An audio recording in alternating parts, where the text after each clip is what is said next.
Bueno, os voy a contar la historia de Araceli. Esta historia, bueno, a mí me marcó mucho en mi vida profesional como educador infantil y además creo que tiene mucho que ver con el tema de la salud. Yo era el tutor de un aula de 3 a 4 años y el equipo de atención temprana, que es el equipo de profesionales que trabajan con aquellos niños y niñas que tienen necesidades educativas especiales o algún tipo de dificultad, me derivó a mi aula a Araceli. Y la orientadora me contó que durante el parto había habido problemas y que Araceli tenía una lesión en esta parte de aquí atrás del cerebro, en el cerebelo, que impedía que pudiera desplazarse de forma autónoma y que probablemente, pues ya que no tenía el equilibrio suficiente y que probablemente no llegara nunca a hablar.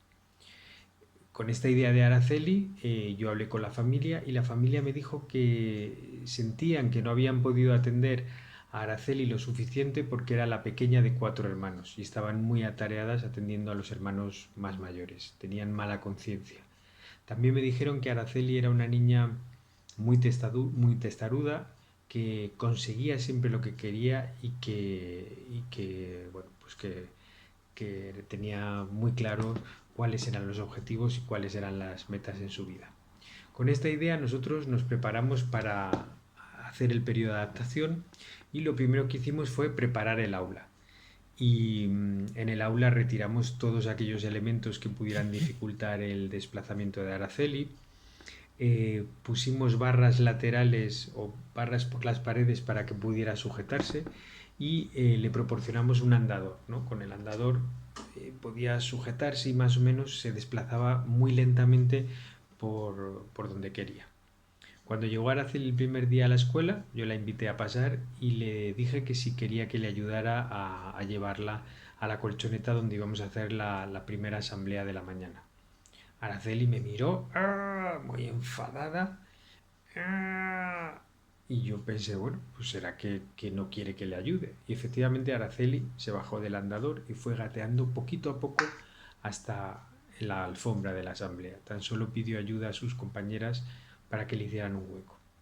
También pasaba lo mismo en el patio. Cuando íbamos al patio, que era un patio con arena, que era difícil desplazarse con el andador, Araceli iba bla, bla, bla, poquito a poco, y nunca quería que yo la llevara a ningún sitio del patio. Prefería invertir todo el tiempo del patio en recorrerlo antes que llegar con sus amigas acompañada por mí.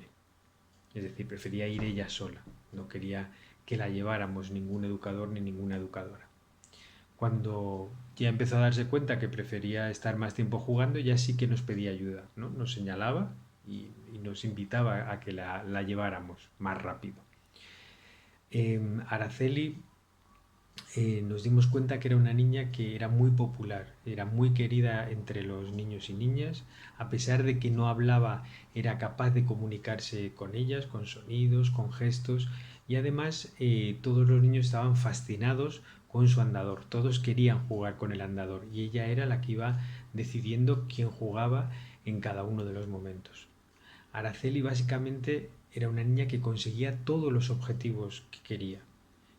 Cuando llegó a la escuela, nosotros la veíamos como una persona con discapacidad, como una persona que tenía un problema motriz y de comunicación. Pero en poco tiempo nos dimos cuenta que Araceli era una niña con mucho tesón, una niña muy alegre, una niña que iba adquiriendo capacidades para conseguir sus metas, una niña que por sí misma lograba integrarse en el grupo, integrarse en la escuela y por tanto ser feliz. Poco tiempo después, cuando acabó el curso, fue a otro colegio y nosotros nos pusimos en contacto con ellos para ver cómo había ido la evolución de Araceli. Nos dijeron que a pesar de las previsiones, Araceli había conseguido caminar y había conseguido comunicarse a través del lenguaje. Es decir, que ella fue capaz de superar su propia discapacidad, su propia lesión física, porque tenía claras las metas, porque iba adquiriendo capacidades que le permitían adaptarse al entorno, tanto al entorno físico como al entorno social. Bueno, y esta es la historia de Araceli. Espero que os haya interesado. La comentaremos más en clase, os hablaré más de Araceli. Pero bueno, básicamente me sirve para que tratéis de relacionar el concepto de salud que os expongo en la lección con esta experiencia, que es una experiencia que os puede pasar a vosotras también en la escuela infantil. Nos vemos en clase.